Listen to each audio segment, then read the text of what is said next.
Hey, I'm back. Poppy has gone downstairs. Let's carry on with our story. They would load the ponies up with all the gold and valuables and food and weapons that they could find, and the ponies would trudge back to the longship.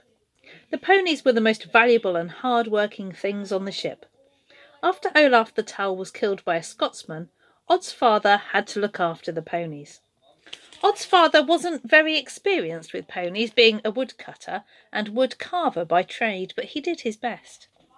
On the return journey, one of the ponies got loose during a squall off Orkney and fell overboard. Odd's father jumped into the grey sea with a rope, pulled the pony back to the ship, and with the other Vikings hauled it back up onto the deck. He died before the next morning of the cold and the wet and the water in his lungs. When they returned to Norway, they told Odd's mother, and Odd's mother told Odd. Odd, he just shrugged.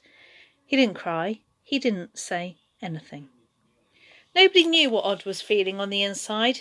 Nobody knew what he thought. And in a village on the banks of fjord where everybody knew everybody's business, that was infuriating. There were no full-time Vikings back then. Everybody had another job. Sea raiding was something the men did for fun or to get things they couldn't find in their village. They even got their wives that way. Odd's mother, who was as dark as Odd's father had been fair, had been brought to the fjord on a longship from Scotland. When Odd was small, she would sing him the ballads that she had learnt as a girl, back before Odd's father had taken her knife away and thrown her over his shoulder and carried her back to the longboat. Odd wondered if she missed Scotland, but when he asked her, she said no, not really. She just missed people who spoke her language. She could speak the language of the Norse now, but with an accent. Odd's father had been a master of the axe.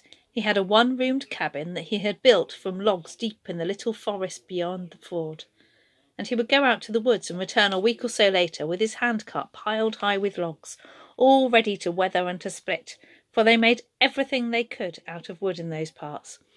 Wooden nails joined wooden boards to build wooden dwellings or wooden boats. In the winter, when the snows were too deep for travel, Odd's father would sit by the fire and carve, making wood into faces and toys and drinking cups and bowls, while Odd's mother sewed and cooked and always sang.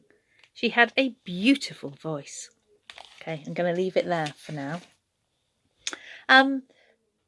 What I would like you to think about now is if you can remember anything about the Viking way of life. So what I would love you to do is to brainstorm, so a mind map brainstorm of everything that you can remember about the Viking way of life. So it might be where they lived, where in the world it was that they came from, why did they travel, how did they travel, how did they live, what were the main jobs, what were the roles of all of the different villages within the community. So have a real think back to all of our Viking work, and I would love you to brainstorm everything that you know about the Vikings. Okay, I will speak to you in a bit about your next task. Okay, have fun with that. Bye.